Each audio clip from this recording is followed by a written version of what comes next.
Frères et sœurs, le rêve que Dieu m'a donné il y a plus de 15 ans pour la francophonie est en train de se réaliser. Là, juste derrière moi, sous nos yeux, la construction du magnifique centre EMCI a commencé et par la grâce de Dieu, elle sera achevée avant la fin de cette année.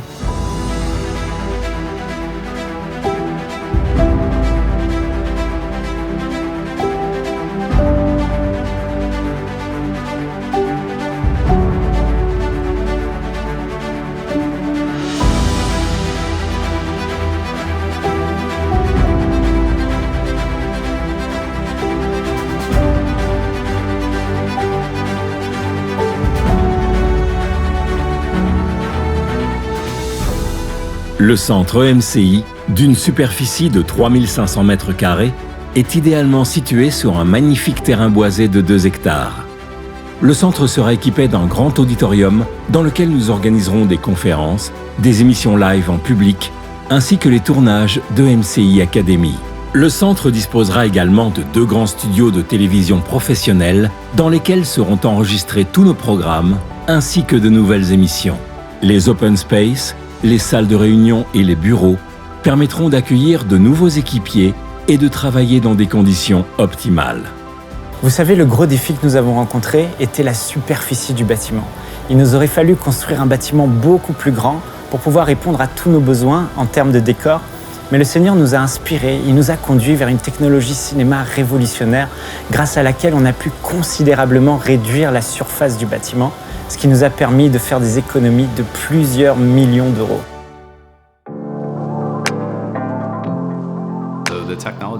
Donc la technologie qui a été implémentée à EMCI est la technologie la plus actuelle sur le marché. La possibilité d'avoir des résultats hyper réalistes est désormais à portée de main, vu l'équipement que EMCI a choisi. Plusieurs des grands diffuseurs au Canada ont voulu se lancer dans le monde des décors virtuels, mais ils ont toujours été hésitants car la qualité n'était pas telle qu'elle l'est maintenant. Le fait de leur montrer les résultats que EMCI ont été capables d'obtenir les a poussés à prendre la décision d'avancer dans la direction des décors virtuels et leurs équipes créatives ont également été inspirées. Donc, un des défis rencontrés en travaillant sur le projet de EMCI est le fait que leur studio se trouve dans un sous-sol de maison. Habituellement, nous travaillons dans un grand environnement avec des studios dédiés.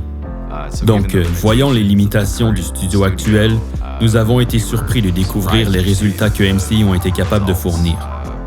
Et nous sommes très impatients de voir les résultats qu'ils auront dans le nouveau bâtiment avec des studios professionnels. Ceci est le premier plateau virtuel en 4K que nous ayons fait et nous croyons que le standard a vraiment été élevé au Canada en termes de production virtuelle. Frères et sœurs, j'ai tellement hâte que des hommes et des femmes de Dieu remplis du Saint-Esprit puissent venir ici, dans ce lieu, au centre EMCI, non seulement pour enregistrer des émissions, mais aussi pour vivre des conférences extraordinaires qui seront retransmises directement chez vous, dans vos maisons et partout dans la francophonie, afin qu'un maximum d'âmes soient sauvées, guéries, délivrées par la puissance du Saint-Esprit.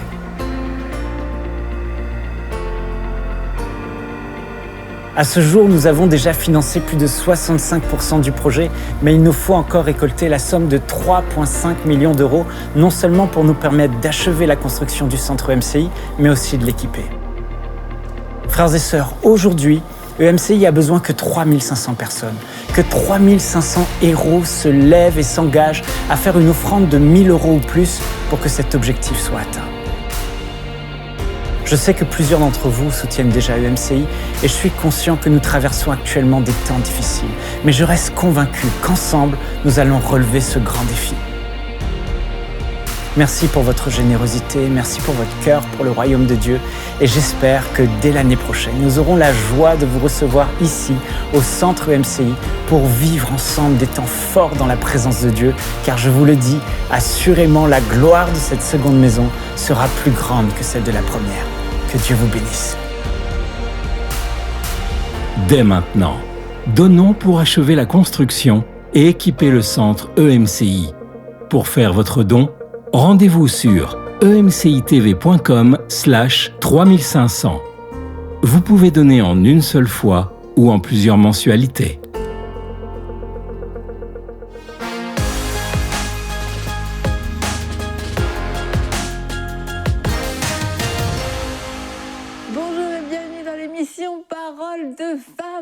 aujourd'hui, dernière parabole dans cette semaine où nous sommes. On a vu différentes paraboles avec vous les filles. Pour l'instant, c'était laquelle toi t'as préférée alors?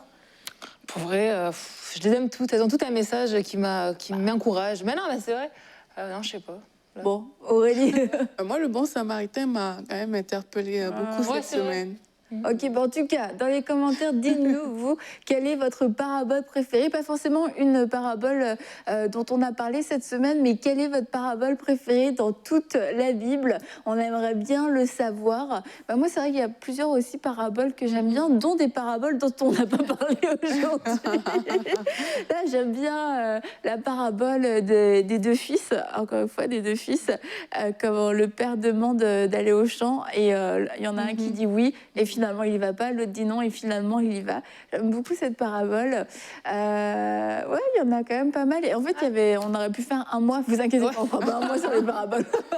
Dites-nous en tout cas lesquelles paraboles vous aimez. Comme ça, peut-être on pourra quand même en reparler au cours d'une prochaine émission. Alors notre verset de la semaine, il n'y a pas de récap cette semaine, mais la récap, la récap est pour vous. Elle est pour vous. Quel était le verset de cette semaine? Allez, vite, on se rappelle, on ne triche pas. Est-ce que c'est dans Matthieu? Oui, on ne triche pas comme Aurélie peut tricher de temps en temps sur ce plateau. Non, je regarde juste mes notes et je les montre à Nadine, comme la dernière fois. Tu crois que je t'ai pas vu? T'es littéralement en face de moi, Aurélie.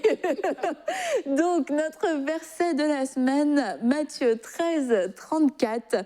Alors Jésus renvoya la foule et entra dans la maison. Ses disciples s'approchèrent de lui en disant « Explique-nous la parabole de la mauvaise herbe dans le champ. » Et comme nous l'avons dit, c'est « Explique-nous la parabole du fils prodigue. Explique-nous la parabole aujourd'hui des talents. Explique-nous la parabole de quoi d'autre on a vu? Du bon samaritain, la maison sur le roi. » Mais bien, bravo les filles, on aurait dû faire une récap.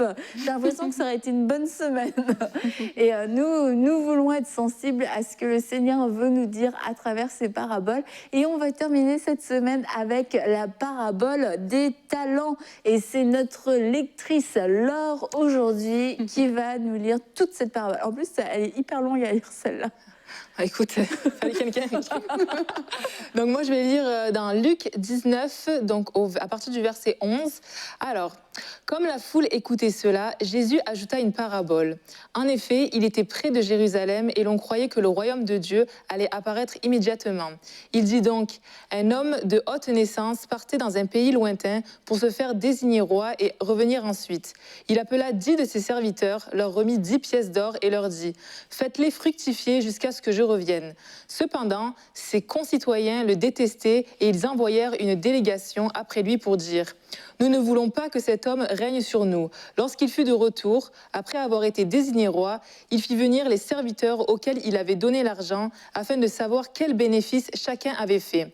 Le premier se présenta et dit « Seigneur, ta pièce d'or en a rapporté 10. » Il lui dit « C'est bien, bon serviteur, parce que tu as été fidèle dans une petite chose, reçois le gouvernement de 10 villes. » Le deuxième vint et dit « Seigneur, ta pièce d'or en a produit 5. » Il lui dit « Toi aussi, sois établi responsable de 5 villes. » Un autre vint et dit « Seigneur, voici ta pièce d'or que j'ai gardée dans un linge. En effet, j'avais peur de toi parce que tu es un homme sévère.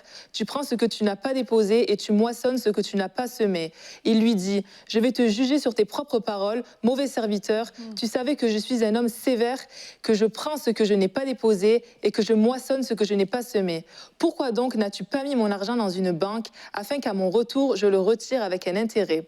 Puis il dit à ceux qui étaient là, « Enlevez-lui la pièce d'or et donnez-la à celui qui en a 10. » Ils lui dirent, « Seigneur, il a déjà 10 pièces d'or. » « Je vous le dis, répondit-il, on donnera à toute personne qui a, mais à celui qui n'a pas, on enlèvera même ce qu'il a. Quant à mes ennemis qui n'ont pas voulu que je règne sur eux, amenez-les ici et mettez-les à mort devant moi. » Wow. Oui. Je me souviens, la première fois que j'ai entendu cette parabole, c'était dans un enseignement à la jeunesse. Et ça m'avait fait trop peur, en fait. Je me disais, oh, c'est terrible, oh, je veux pas être celui-là. Je veux pas être celui à qui on enlève alors qu'il a plus rien et tout ça. Mais pourtant, je me reconnaissais tellement dans le fait d'être celle qui allait cacher son talent, qui allait cacher sa pièce. Et sérieux, c'est une parabole, je trouve, qui peut faire peur. Alors, faut voir comment on la voit. Mais si elle suscite une crainte de Dieu qui va nous pousser à être prompte dans notre obéissance et à pouvoir utiliser ce que Dieu a mis en nous, c'est une bonne chose. Mais la peur, si ça génère en nous une peur qui nous immobilise et qui nous paralyse, on va se retrouver vraiment finalement comme ce serviteur qui n'a rien fait, qui n'a rien fait parce qu'il ne connaissait pas ni la bonté ni la puissance de son maître. Et en fait, le maître, il lui dit, bah oui, mais tu sais, je trouve, en tout cas, c'est ce qu'on dit, c'est que t'es méchant, etc. Mais en fait, c'est un maître qui a donné. Il est arrivé, il a donné. C'est ce qu'il a fait. Il a commencé par donner. Et là, le serviteur, lui, il dit « Ouais, mais on m'a dit ci, on m'a dit ça, etc. » Mais en fait, il a donné. Et Dieu commence son histoire avec nous en nous donnant. Et quelquefois, nous, on va retenir, on va cacher. Et c'est de se dire, une des premières choses, Dieu est bon parce que l'histoire commence avec un acte de générosité. Et ce maître a ouvert l'histoire avec un acte de générosité. On a parlé de chansons cette semaine. Moi, je connais une chanson quand on était enfant qui chantait « Qu'as-tu fait des talents que Dieu t'a donnés ?» Mais je ne peux pas la chanter, hein, on est d'accord. Mais les paroles, c'était « Qu'as-tu fait des talents que Dieu t'a donnés ?» Et c'était vraiment une question qui était posée comme ça. Et moi, personnellement, je ne savais même pas trop ce que ça signifiait. Mais aujourd'hui, je me dis, mais est-ce que Dieu peut compter sur nous, en fait? Est-ce qu'on peut être des personnes sur qui Dieu peut venir et dire, je peux compter sur toi, donc je t'ai remis telle chose, je t'ai donné ces capacités, je sais qu'elles vont servir, en fait, pour mon royaume. Parfois, on vit juste notre vie, mais on oublie complètement les intérêts du royaume de Dieu. Moi, c'est quelque chose qui ressort quand je lis cette parabole. C'est qu'on peut vraiment vivre sa vie et oublier les intérêts de Dieu, en fait. Oublier tout ce que Dieu nous a mis en nous, justement, pour qu'on puisse vivre sur cette terre. Tu as dit que Dieu, il a commencé par nous donner. Et il nous a donné quoi? Il nous a donné la vie éternelle. Et si on est sur la terre, justement, c'est pour pouvoir vivre cette vie-là, mais c'est une vie qui est orientée vers le royaume de Dieu. Et parfois, on vit juste notre vie, mais on oublie, en fait, complètement ce que Dieu nous a donné. Et où on fait le strict minimum, comme le serviteur, là, le dernier, et on ne cherche pas à fructifier, on ne cherche pas à aller de l'avant avec ça. Donc moi, ça m'interpelle de me dire, mais qu'as-tu fait des talents que Dieu t'a donnés? Quand il va revenir, est-ce qu'il va te trouver comme quelqu'un qui a multiplié ses talents, comme quelqu'un qui a gagné pour son royaume? Ou alors il va te trouver comme ce serviteur au final, qui n'a pas voulu faire beaucoup d'efforts, qui a juste voulu s'en tenir à rien au final. Donc c'est de nous dire, Seigneur, je veux pas être, comme tu as dit, je veux pas être cette personne-là que quand tu vas revenir, elle n'aura rien produit, quoi. Je veux vraiment être une personne qui est engagée dans le royaume de Dieu et prendre cette décision de dire, je serai engagée dans le royaume de Dieu et engagée pour le royaume de Dieu. L'histoire ne s'écrira pas sans moi. Et il faut aussi que ma part, ma contribution compte, en fait. Il faut que ma vie compte par rapport aux choses que le Seigneur a mis dans mon cœur. Wow. Non, c'est vrai que Dieu nous fait vraiment un cadeau en déposant plein de choses en nous, en nous donnant des choses. Finalement, c'est ça, il faut vraiment en prendre conscience. Et comme tu dis, l'utiliser pour faire avancer son royaume. Puis, et en fait, on a vraiment un rôle à jouer, quoi. Et non seulement ça va faire une différence, mais même pour nous, quoi. Je veux dire, on a grandement à gagner, en utilisant ce que Dieu nous a donné dans le fruit qu'on va produire donc, au dehors, mais aussi pour nous intérieurement.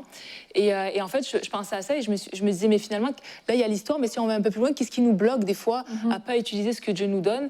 Et donc, parfois, il y a juste qu'on ne sait pas ce que Dieu nous a donné. On réalise pas, en fait. On est un peu... on cherche pas trop à savoir. Puis là, finalement, c'est vraiment de retourner dans une intimité avec Dieu pour qu'il puisse venir nous révéler qu'est-ce que tu m'as donné, qu'est-ce que je peux utiliser, Seigneur, qui peut fructifier, qui peut faire une différence, qui peut être utilisé pour ton royaume. Vraiment se poser les bonnes questions et Et ça, c'est en retournant finalement dans l'intimité avec Dieu. Après, il y a aussi parfois, c'est la crainte de se dire, ouais, je veux l'utiliser, mais soit tu dis, qu'est-ce que les gens vont penser? Est-ce que si j'utilise, je vais manquer de quelque chose? Est-ce que ça va être quoi les répercussions autour? Est-ce que je vais y perdre? On n'ose pas trop, donc finalement, ça va nous bloquer. Et de vraiment, dans ces cas-là, se dire, non, Seigneur, tu me l'as donné, puis je veux te faire confiance. Moi, ce que je vais donner, ce que je vais utiliser, ça va être pour ton royaume. Et en plus, tu vas me bénir. Tu vas pas me laisser, quoi. Peu importe quoi, tu vas toujours me bénir. Puis, quelquefois aussi, je réalisais, il y a la paresse aussi. On se dit, Dieu nous donne des choses. Puis on s'arrête, on se dit, non, moi, j'ai pas envie de le faire, ou on se bouge pas. Et on sait très bien que Dieu nous appelle pas à être paresseux, il n'est pas pour qu'on soit comme ça. Et non, et vraiment se poser les bonnes questions.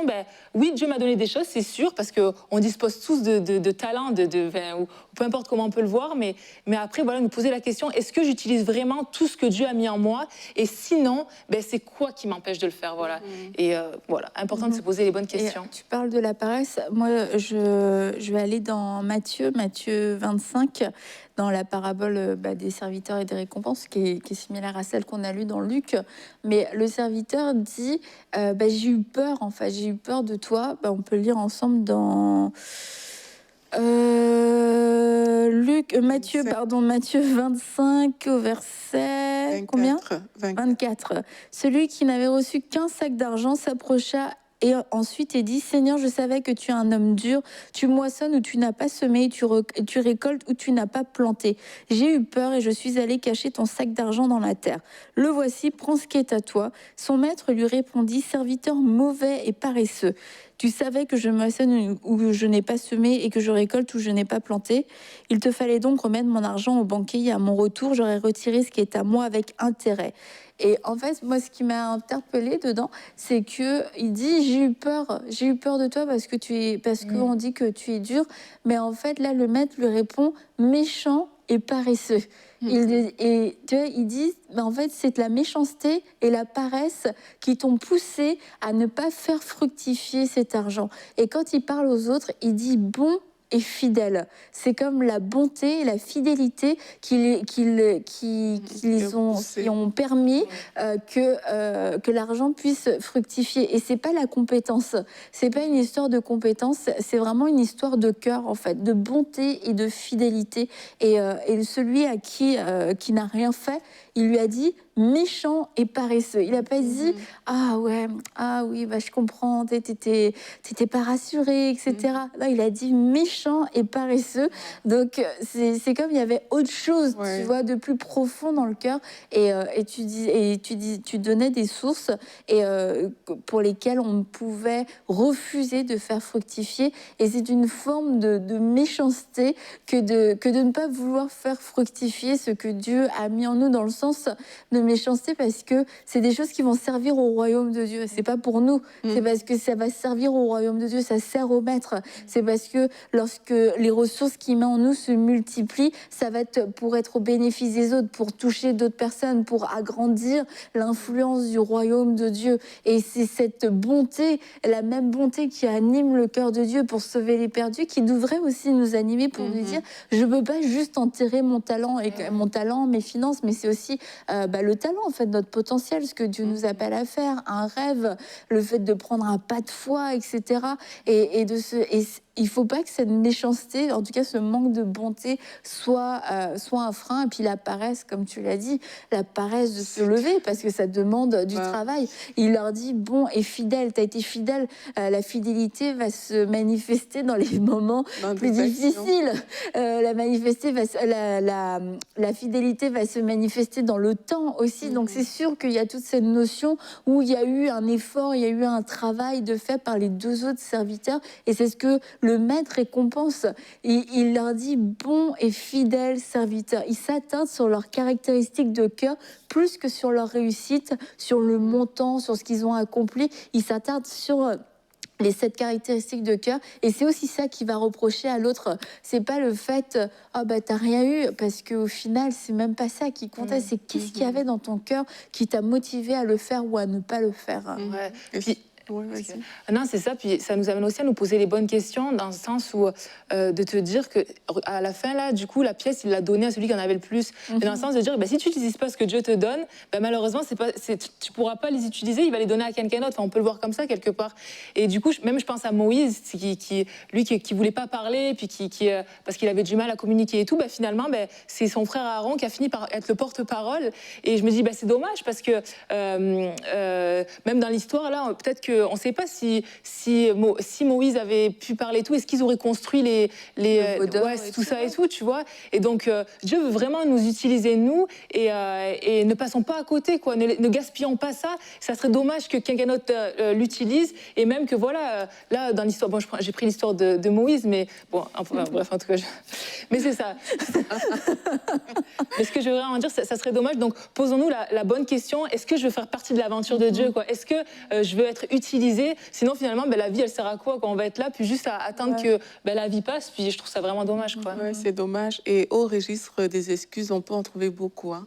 Vraiment, comme ce serviteur, dans ma version, c'est écrit vaurien et feignant. Donc, c'est encore plus dur, je trouve.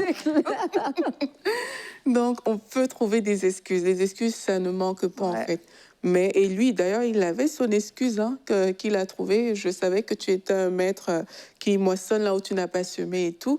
Mais nous aussi, en tant qu'être humain, il faut savoir que parfois, on a trop d'excuses pour ne pas faire avancer le royaume de Dieu. On n'a pas le temps, on a tel défi, on a tel problème, il y a ci qui ne fonctionne pas et tout. Et on peut penser que, OK, quand les choses vont bien aller, là, je pourrais me mettre en place pour faire avancer le royaume de Dieu. Quand je vais peut-être grandir, je pourrais me mettre en place pour faire avancer le royaume de Dieu. Mais comme tu as dit, Annabelle, moi, ça m'a vraiment parlé, ce que tu as dit, c'est... En fait, ce qui est jugé ici, c'est la bonté ou la fidélité dans le cœur des gens. C'est pas est-ce que toi tu es plus loin ou moins loin. C'est vraiment la bonté et la fidélité dans le cœur.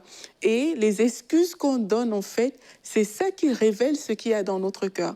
Quand ton cœur, et il y a ce verset dans Jérémie, moi, parfois, qui me fait mal, c'est quand Dieu dit aux gens, vous savez trouver des moyens... extraordinaire quand c'est pour faire vos choses. Mais quand ça concerne les choses de Dieu, c'est comme si on n'a plus aucune ressource et tout. Et quelquefois, c'est dans cette position qu'on est. C'est que quand ça concerne quelque chose qui te tient à cœur, il n'y aura pas d'excuse. La chose va se faire. Tu vas trouver le temps, tu vas trouver les moyens pour le faire. Mais quand ça concerne les choses de Dieu, mais là, c'est comme si les impossibilités s'accumulent. Et là où on se serait déployé pour trouver du temps, pour aller chercher, on ne le fait plus, en fait. Et là, c'est un état de cœur qui est mis en avant. C'est juste que ton intérêt, il n'est pas là-bas. Ton intérêt est sur ce derrière quoi tu cours. Donc, analyse dans ton cœur aujourd'hui, il est où mon cœur, en fait? Ils sont où mes intérêts? Et quand tu réalises que tu es en train de courir derrière différentes choses, mais que tu n'es pas en train de courir derrière le royaume de Dieu, là, tu peux te repositionner et dire, je ne veux pas être ce serviteur à qui on a dit qu'il est vaurien et il est feignant. Je veux vraiment être ce serviteur bon et fidèle. Et ça se passe à l'intérieur. C'est pas d'abord dans le faire, c'est vraiment à l'intérieur de mon cœur, qu'est-ce qui se passe? Je cours après quoi? Même au niveau de nos sujets de prière. Mes sujets de prière, c'est quoi? Est-ce que mes sujets de prière, c'est le royaume de Dieu?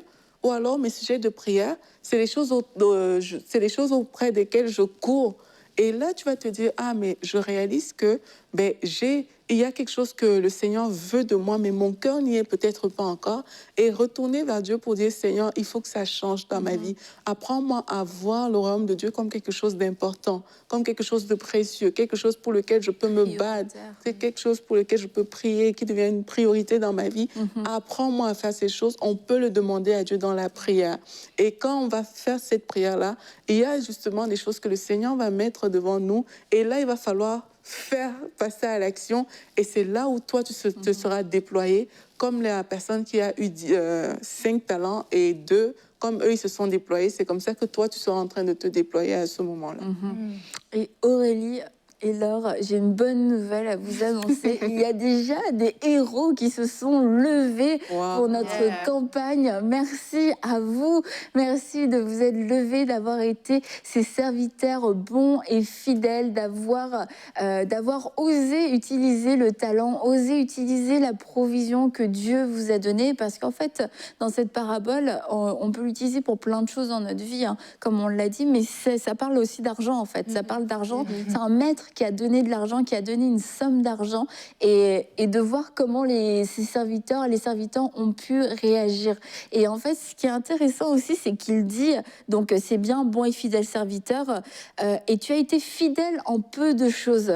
Et en fait, ça nous montre que les finances, comme on parlait du résultat, mais les finances, c'est comme peu de choses. Tu as été fidèle en peu de choses. C'était comme, tu as été fidèle dans les petites choses. Et ces petites choses, ça a été dans la gestion des finances que j'ai mis entre tes mains. Et c'est comme un test, la manière dont on va gérer nos finances, la manière dont on va interagir avec nos finances, le lien qu'on a avec l'argent, c'est un test pour éprouver ce qu'il y a dans notre cœur. Et c'est sur ce test-là que cette parabole, en tout cas, nous montre que le maître s'est basé pour décider, déterminer qui était bon, qui était fidèle. C'est comme, je vais leur remettre de l'argent et je vais voir ce qu'ils vont en faire. Je vais voir comment ils vont l'utiliser. Et après, on peut se dire, waouh, il leur a donné, parce que ça dit, il leur a remis, c'est bien. Si c'est comme il leur a donné ce qu'il avait de plus précieux. Mais en fait, non, parce qu'il dit, vous avez été fidèles dans peu de choses. C'est comme, écoutez, on a commencé avec les finances, maintenant, on va pouvoir augmenter. Et je crois que pendant cette campagne, durant cette campagne, c'est l'occasion pour vous aussi de démontrer votre bonté et votre fidélité, de pouvoir répondre à l'appel que Dieu vous fait. Si vous avez senti en regardant les clips, en regardant les différentes choses autour de la campagne, vous êtes senti interpellé, vous voyez ces 3500 euros et que vous vous dites, mais moi, j'en fais partie, mais moi, j'aimerais en faire partie. Oui, faire une offrande de 1000 euros ou plus, c'est ce qu'il y a dans mon cœur. Et puis après, il y a toutes les questions qui viennent autour. Oui, mais comment, pourquoi, est-ce que vraiment, est-ce que... Et bien, je crois que le Seigneur vous dit, bon et fidèle serviteur, tu as été fidèle en peu de choses. Et c'est vraiment une occasion pour nous de démontrer ce qu'il y a dans notre cœur, de démontrer cette fidélité, de servir le Seigneur à travers nos finances. Et on peut servir le Seigneur de différentes façons, mais quelquefois les finances, c'est la chose qui est... C'est dur. C'est plus dur, ouais.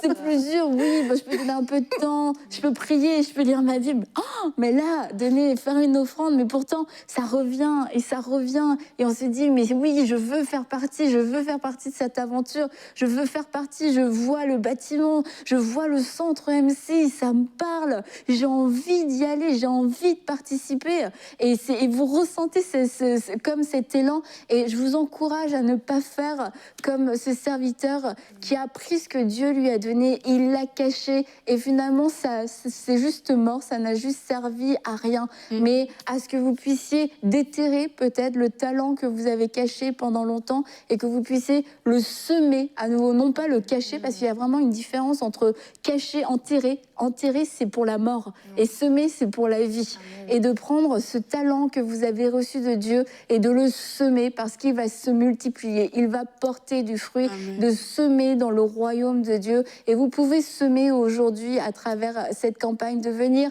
faire partie de ces 3500 héros qui feront la différence, parce que nous sommes aujourd'hui en train de finir de construire le centre MCI, et après nous allons aussi l'équiper. Le centre va pouvoir sortir de terre au cours des prochains mois, et ce n'est pas juste un bâtiment pour être un bâtiment, c'est vraiment parce que on veut vivre la gloire de Dieu. Et EMCI, la plupart d'entre vous, vous savez, ça a commencé avec un talent. Ça a commencé avec un talent qui a été semé, et il y a eu de la récolte, et on a encore semé, il y a encore eu une récolte. Et aujourd'hui, on en est ici parce que Dieu a fait en sorte, Dieu nous a bénis, Dieu a multiplié, Dieu a touché vos cœurs à vous, les partenaires. Dieu a touché le cœur de plein de gens à travers toute la francophonie, à travers le monde, pour pouvoir soutenir cette œuvre, à toucher des gens qui étaient bons et fidèles. Et nous voulons vivre ce centre. C'est pas juste être dans ce centre, on veut vivre ce centre parce qu'on sait qu'on va vivre des choses absolument extraordinaires et glorieuses, avec vous d'ailleurs. Ouais, et j'ai envie qu'on prie, Annabelle, pour les personnes qui sont qui veulent semer, en fait. Parce qu'on a lu cette parabole et quand tu parlais, j'ai réalisé en fait que la multiplication est disponible pour toutes les personnes qui font fructifier ce que le Seigneur a mis entre leurs mains. Et j'aimerais qu'on prenne ce temps ensemble vraiment pour prier pour vous tous en fait qui avez décidé d'être des héros, de donner ces 3500, de donner ces 1000 euros, c'est ça. Donc vous tous qui avez décidé de le faire, vraiment, on va prier ensemble que le Seigneur multiplie en fait. Amen. Alors que vous avez décidé de poser cette action, que le Seigneur vous multiplie. Seigneur, merci parce que c'est toi qui donnes la semence aux semas, Seigneur Jésus. Merci parce que c'est toi qui pourvois à nos besoins. Tu es celui-là qui a remis ses talents dans la main de ses serviteurs. Et je crois que tu es celui qui a donné, Père éternel, cet argent dans la main de ces personnes qui ont décidé de faire cette semence. Seigneur, aujourd'hui, nous prions sur ces semences qui sont faites et nous appelons la multiplication au nom de Jésus-Christ. Seigneur, tu nous as parlé de bonté, tu nous as parlé de fidélité, que ce soit ce cœur qui accompagne les semences qui sont faites aujourd'hui. Nous te bénissons, Seigneur, parce que dans ta grâce, tu sais récompenser. Lorsque un homme fait preuve comme ça de bonté, tu sais le récompenser, comme nous avons lu au travers de cette parabole. Alors je prie afin que tu récompenses toutes ces personnes qui ont décidé de semer dans cette œuvre. Récompense leur effort, récompense le fruit de leur travail, que des portes s'ouvrent, que des opportunités vraiment viennent de différentes manières à cause, Seigneur, de la fidélité et de la bonté qu'ils ont manifestée pour cette œuvre. Seigneur, nous te bénissons pour tous nos partenaires, pour toutes ces personnes qui depuis tant d'années soutiennent cette œuvre, Seigneur. Tu as toujours mis à cœur à ces personnes de donner. Et aujourd'hui encore, que ce soit dans ces partenaires, que ce soit en dehors de des gens qui ne sont pas encore partenaires, tu as prévu, Père, que ces 3500 personnes sortent de là. Et Père, nous te bénissons et nous te disons merci. Que ta fidélité parle dans la vie de ces partenaires. Que ta bonté s'exprime au plus haut point dans leur vie, Seigneur. Nous te bénissons et nous te rendons déjà d'excellentes actions de grâce parce que nous croyons qu'alors que nous semons dans cette œuvre, tu multiplies nos greniers. Merci, Seigneur, pour ta bonté et pour ta grâce. Amen. Amen. Merci, merci Aurélie. Et oui, je crois que Dieu est celui qui multiplie. Et je veux vraiment m'adresser particulièrement aux partenaires, vous qui avez déjà participé lors de la dernière campagne et qui avez maintenu votre partenariat, qui avez maintenu votre soutien mensuel, alors qu'il y a eu tout un temps de crise qui a été annoncé partout. Vous avez tenu ferme dans votre engagement envers le Seigneur. Et je crois que certains d'entre vous sont déjà devenus des héros à travers cette campagne des 3500 euros et d'autres, vous allez aussi le devenir des héros et des héroïnes dans cette campagne. Alors, je veux dire merci parce que vous faites encore ce pas de plus. Vous faites cette offrande de sacrifice en plus alors que vous êtes déjà partenaire. Et je veux vraiment vous dire au nom de toute l'équipe que tous vos dons, que votre soutien nous touche énormément, que nous avons conscience que c'est pour certains d'entre vous des sacrifices, que pour certains d'entre vous, c'est des choix que vous avez faits aussi dans votre vie. Alors merci à vous tous qui êtes partenaires et qui faites encore le choix aujourd'hui de faire partie de cette nouvelle campagne, de semer 1000 euros ou plus et de devenir cet héros, oui, à travers cette campagne. Merci infiniment. Nos mots ne pourront jamais vous dire, vous exprimer toute notre reconnaissance, mais en tout cas, que le Seigneur puisse faire descendre ces mots de reconnaissance dans vos cœurs pour que vous puissiez en saisir toute la sincérité. Merci pour votre bonté. Merci infiniment pour votre fidélité. Et je vous assure qu'on va pouvoir ensemble se réjouir dans ce centre EMCI. Et si vous n'avez pas la possibilité de venir dans le centre, sachez qu'il y aura des événements extraordinaires qui seront retransmis à travers les médias, sur YouTube ou par satellite, et que vous pourrez vivre et vous aussi avoir part à la gloire gloire qu'il y aura dans ce lieu et on s'attend à des choses absolument extraordinaires. Alors merci d'être avec nous et merci pour ceux qui rejoignent aussi l'aventure. On va aller loin, on va faire encore de grandes choses et on va voir Dieu agir à travers EMCI. Merci beaucoup à vous les filles de participer à toutes ces émissions. Vous êtes formidables. Et puis on va se retrouver pour une prochaine émission de Paroles de Femmes.